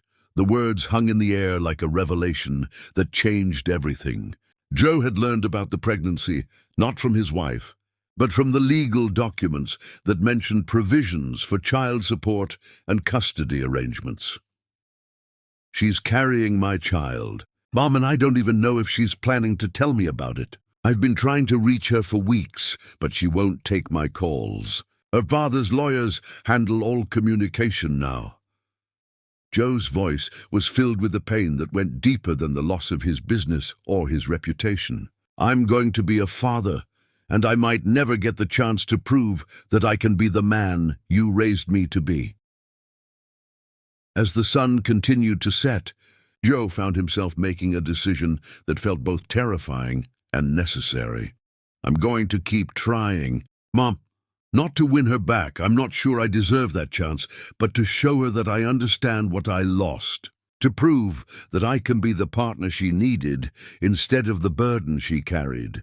He stood up and brushed the grass off his jeans. "And maybe, if I'm very lucky and work very hard, she'll give me the opportunity to be the father our child deserves." Joe placed his hand on the headstone one last time. "I love you, Mom.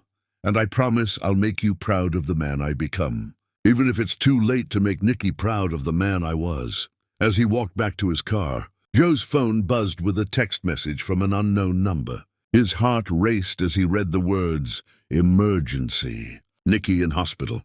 Complications with pregnancy. Riverside General, room 314. Come immediately. Harrison Thornfield. Joe stared at the message, his hands trembling. Then he ran to his car, started the engine, and drove toward the hospital as fast as legally possible, praying to whatever gods might be listening that he wasn't about to lose the two most important people in his world. Sometimes the greatest tragedy isn't losing what you had, but discovering what you had only after it's gone. Chapter 9. The Test. A man's true character emerges not in success, but in surrender. The fluorescent lights of Riverside General Hospital cast harsh shadows down the sterile corridors as Joe ran toward the elevator bank, his work boots echoing against the polished floors. His construction clothes were dusty and sweat-stained from the day's labor, but he hadn't taken time to change after receiving Harrison's emergency text. The only thing that mattered was getting to room 314 as quickly as possible.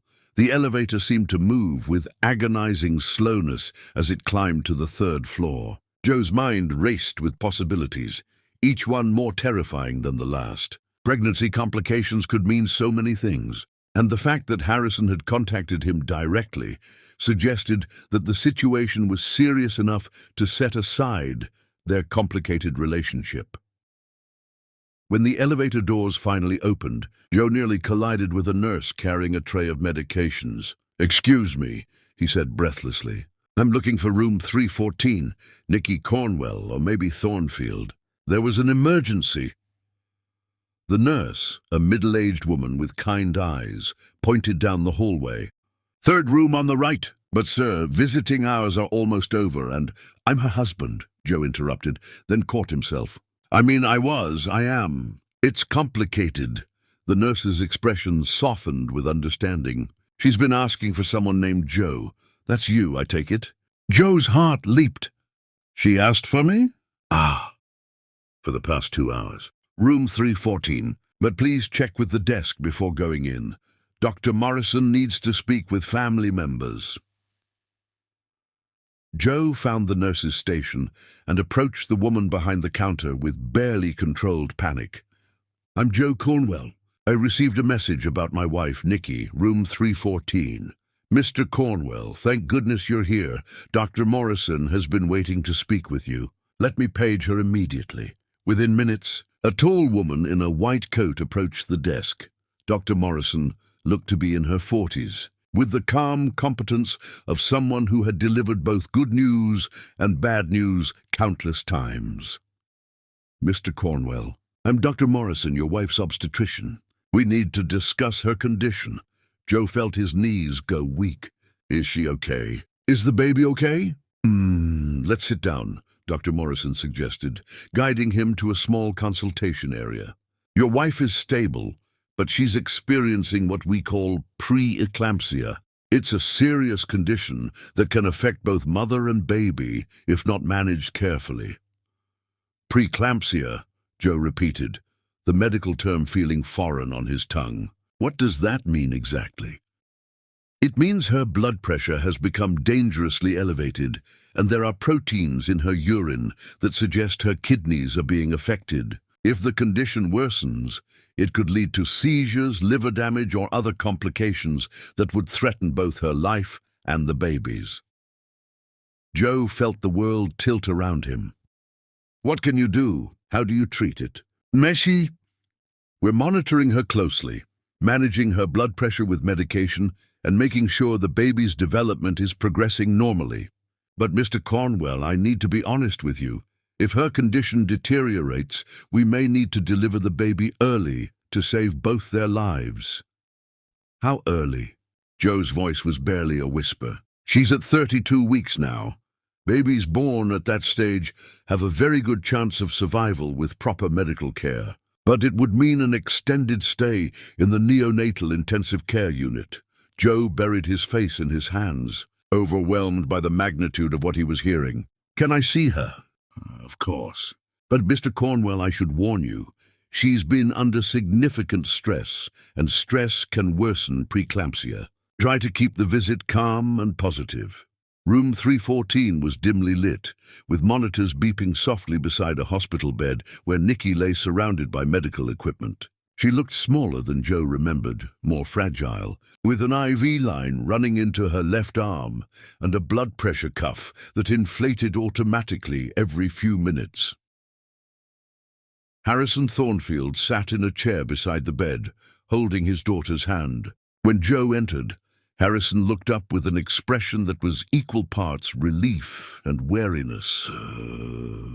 Joe, Harrison said quietly. "Thank you for coming." Nikki's eyes fluttered open at the sound of voices, and when she saw Joe standing in the doorway, her face went through a complex series of emotions: surprise, pain, longing, and something that might have been hope. "Hi," she said softly, her voice hoarse from the medical stress. "Hi," Joe replied, moving slowly toward the bed as if approaching a wounded animal. "How are you feeling?" "Like I've been run over by a truck." Nikki attempted a smile. "But the baby is okay. That's what matters." Joe looked at the monitor, displaying the baby's heartbeat, a steady rhythm that seemed impossibly precious and fragile. Dr. Morrison explained about the preeclampsia. "What can I do? How can I help?" Harrison stood up from his chair. "I'm going to step out and give you two some privacy. The doctors want to keep her stress levels down, so—" He fixed Joe with a meaningful look. "Keep the conversation calm." After Harrison left, Joe pulled the chair closer to Nikki's bed and sat down carefully. Up close, he could see the exhaustion in her eyes, the way her hands rested protectively over her growing belly. "I've been trying to call you," Joe said quietly. "For weeks. I wanted to explain, to apologize." "Joe, please, not now. I'm too tired for that conversation." "Then don't talk. Just listen." Joe reached toward her hand, then stopped himself. "I know I don't have the right to be here. I know I lost that right when I chose my ego over our partnership. But I need you to know that I understand now." Nikki's eyes remained closed, but Joe could see that she was listening. "I found out about my mother's grave, about the scholarship fund, about all the things you've been doing that I was too self-centered to notice." Joe's voice grew thick with emotion. "You've been taking care of everyone I should have been taking care of, while I was busy taking credit for everything you made possible." "Your mother was a wonderful woman," Nikki said softly. "She deserved to be remembered." "She would have loved you," Joe replied. "She would have been so proud to have you as a daughter-in-law. And she would have been ashamed of the man I became." They sat in silence for several minutes, the only sounds coming from the medical equipment monitoring mother and baby. Finally, Nikki opened her eyes and looked directly at Joe. "Why are you here, Joe?" "Really, because I love you. Because I love our child. And because I want to be the man who deserves you, even if it's too late for us."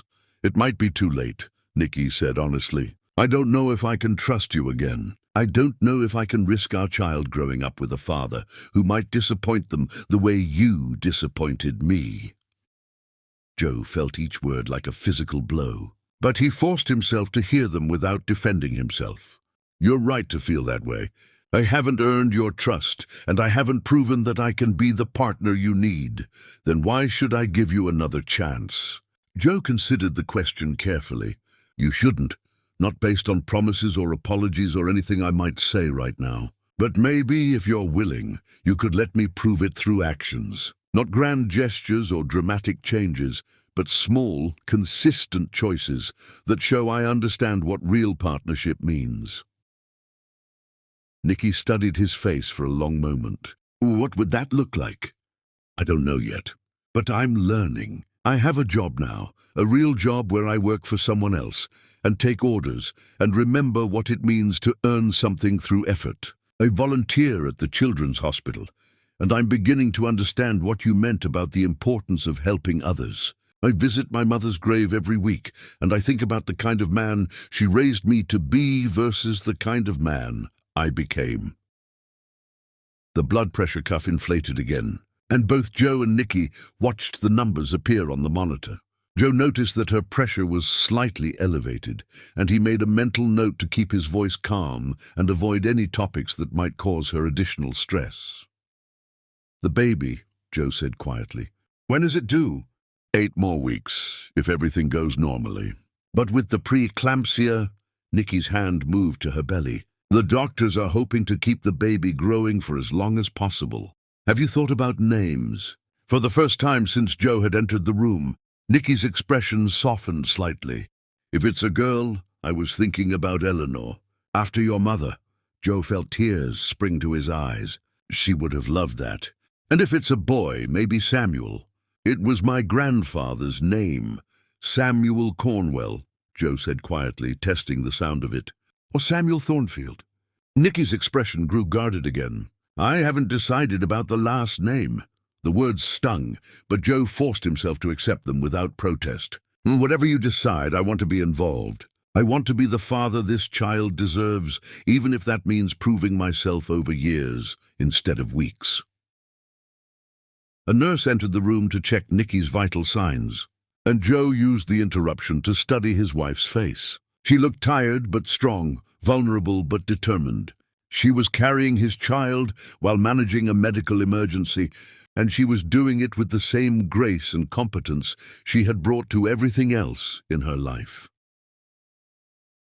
When the nurse left, Nikki looked at Joe with eyes that held both hope and caution. "If I were to consider giving you another chance, it wouldn't be the same marriage we had before. I can't go back to being invisible while you build your empire. I can't pretend to be less than I am so that you can feel bigger than you are." "I don't want you to be invisible," Joe said earnestly. "I want to learn how to be married to the brilliant, powerful, accomplished woman you've always been. I want to be worthy of partnership with the daughter of Harrison Thornfield, not threatened by it." Nikki closed her eyes again, and Joe could see the exhaustion weighing on her. "I need to rest now." "Of course." Joe started to stand, then paused. "Nikki, would it be okay if I came back tomorrow, just to check on you and the baby?" She was quiet for so long that Joe thought she might have fallen asleep. Finally, she spoke without opening her eyes. "Visiting hours start at 10. Love is not a feeling, it's a choice made new each day. And some choices are harder than others." Chapter 10. The Choice. Love is not a feeling. It's a choice made new each day. 3 weeks had passed since Joe's first visit to room 314, and he had kept his promise to return every day during visiting hours. Sometimes he and Nikki talked about small things: the weather, the books he was reading to the children at the hospital, the progress of his construction projects. Sometimes they sat in comfortable silence while she rested, and he simply provided a reassuring presence. And sometimes, when her condition seemed stable, they talked about the future with cautious hope. Dr. Morrison had been cautiously optimistic about Nikki's progress. The medication was controlling her blood pressure, and the baby was growing steadily. But preeclampsia was an unpredictable condition, and everyone understood that the situation could change quickly. On this particular Thursday morning, Joe arrived at the hospital carrying a small wrapped package and wearing the expression of a man who had spent considerable time making a difficult decision. "Good morning," he said softly as he entered room 314. Nikki was sitting up in bed, looking more alert than she had in days. "Morning," she replied, noting the package in his hands. "What's that?" Joe settled into his usual chair and placed the package on the bedside table. "Something I should have given you a long time ago. But first I have something to tell you." Nikki raised an eyebrow but remained silent, waiting for him to continue. "Harrison offered me a job yesterday," Joe said quietly.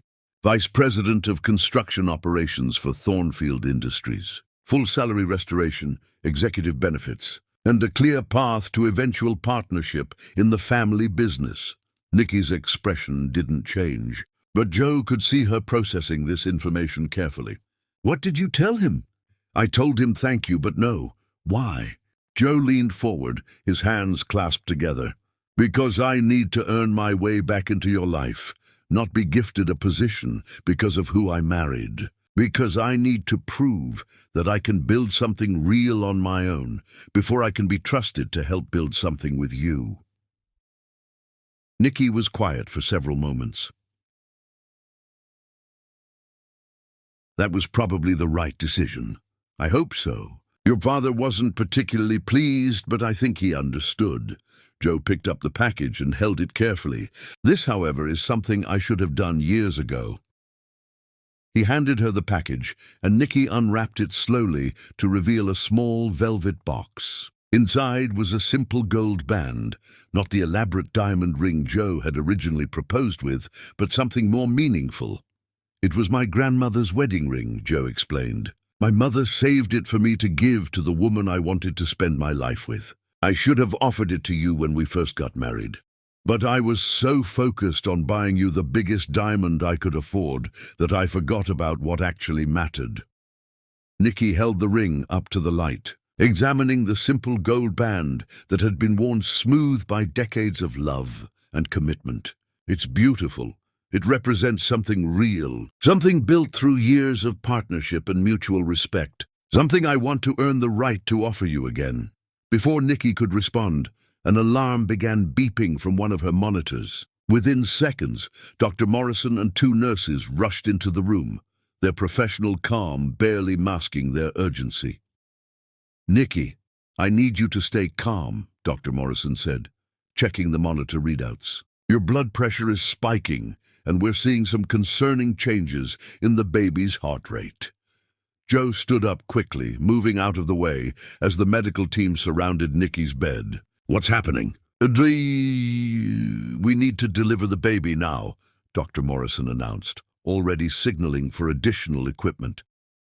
"Nikki, we're going to move you to the delivery room immediately." The next few minutes passed in a blur of activity. Joe found himself pushed into the hallway as medical personnel wheeled Nikki toward the elevator, her bed surrounded by monitors and equipment. Harrison appeared from somewhere, his face pale with worry. "What's happening?" Harrison demanded. "Emergency delivery," Joe replied, his voice tight with fear. "They said her blood pressure spiked." Father and soon-to-be ex-husband stood together in the hallway, united in their concern for the woman they both loved, waiting for news that could change everything. Dr. Morrison emerged from the delivery room an hour later, still wearing her surgical scrubs, but smiling with relief. "She's okay." "They're both okay." Joe felt his knees go weak. "The baby?" "Healthy baby girl, 5 pounds, 2 ounces. She'll need to spend some time in the NICU because she's a few weeks early, but all her vital signs are strong." Dr. Morrison's smile widened. "Would you like to meet your daughter?" The NICU was a quiet, controlled environment filled with incubators and gentle lighting. Joe followed a nurse to a small, clear box where the tiniest person he had ever seen lay sleeping peacefully. She had Nikki's delicate features and what looked like Joe's stubborn chin, and she was the most beautiful thing he had ever encountered. "You can touch her," the nurse said kindly. "Babies in the NICU benefit from gentle contact with their parents." Joe reached through the access port and carefully placed his finger against his daughter's tiny hand. She stirred slightly, and her fingers wrapped around his with surprising strength. "Hello, Eleanor," he whispered, his voice thick with emotion.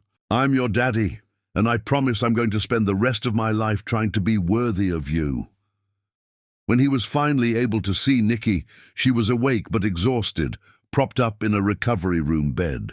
The color had returned to her cheeks, and her blood pressure readings had stabilized. "How is she?" Nikki asked immediately. "Perfect. Absolutely perfect. She has your nose and your determination. She's already showing the nurses who's in charge." Joe sat down carefully beside the bed. "How are you feeling?"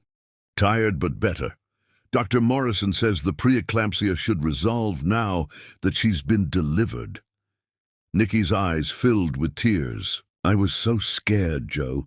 For a few minutes there I thought I might not get to meet her. But you did. You're both here, you're both safe, and she's the most beautiful baby in the history of babies." Joe reached for Nikki's hand, then stopped himself. May I? And Nikki nodded, and Joe gently took her hand in his. I've been thinking, Joe said quietly, about what you said regarding earning another chance, about proving myself through actions instead of words. Joe, I'm exhausted. Can we just let me say this one thing and then I'll let you rest? Joe's voice was gentle but determined. I don't want your money, Nikki. I don't want a position in your father's company or access to your family's connections. I don't want anything except the opportunity to earn your respect back. Nikki studied his face carefully. What does that mean, practically speaking? It means I want to support our daughter through my own work, not through your family's wealth. It means I want to rebuild our relationship as equals, not as someone who owes his success to his wife's inheritance. It means I want to prove that I can be the partner you deserve, even if it takes years. And if I decide that the damage is too deep, that I can't trust you with my heart again? Joe felt the question like a physical pain, but he forced himself to answer honestly. Then I'll respect that decision. But I'll still want to be the best father I can be to Eleanor. I'll still want to support both of you in whatever way you'll allow. Nikki was quiet for a long time, looking out the window at the city skyline, where Thornfield Tower stood like a monument to everything she had walked away from and then reclaimed. Finally, she turned back to Joe. Do you know what the hardest part of this whole experience has been? She asked. Trusting me again? No. The hardest part has been remembering who I used to be before I learned to make myself smaller for your comfort. Nikki's voice was steady but sad. I spent 5 years hiding my intelligence, downplaying my accomplishments, and pretending to be less than I am so that you could feel like more than you were. Joe nodded, accepting the truth of her words without defensiveness. But watching you these past few weeks, Nikki continued, seeing you work at a regular job, volunteer with sick children, visit your mother's grave, and refuse your father's job offer, I'm starting to see glimpses of the man I fell in love with. Is that enough? Joe asked quietly. Those glimpses? Nikki looked down at her grandmother's ring, which she still held in her free hand. I don't know yet, but I'm willing to find out. She slipped the simple gold band onto her finger, not on her ring finger, but on her right hand, a symbol of possibility rather than commitment. We'll take it slowly, she said, very slowly. And if you ever make me feel invisible again, if you ever dismiss my contributions or take credit for my ideas, if you ever put your ego ahead of our partnership, you'll remind me that the most powerful woman in the city doesn't need to put up with disrespect from anyone, Joe finished, even her husband.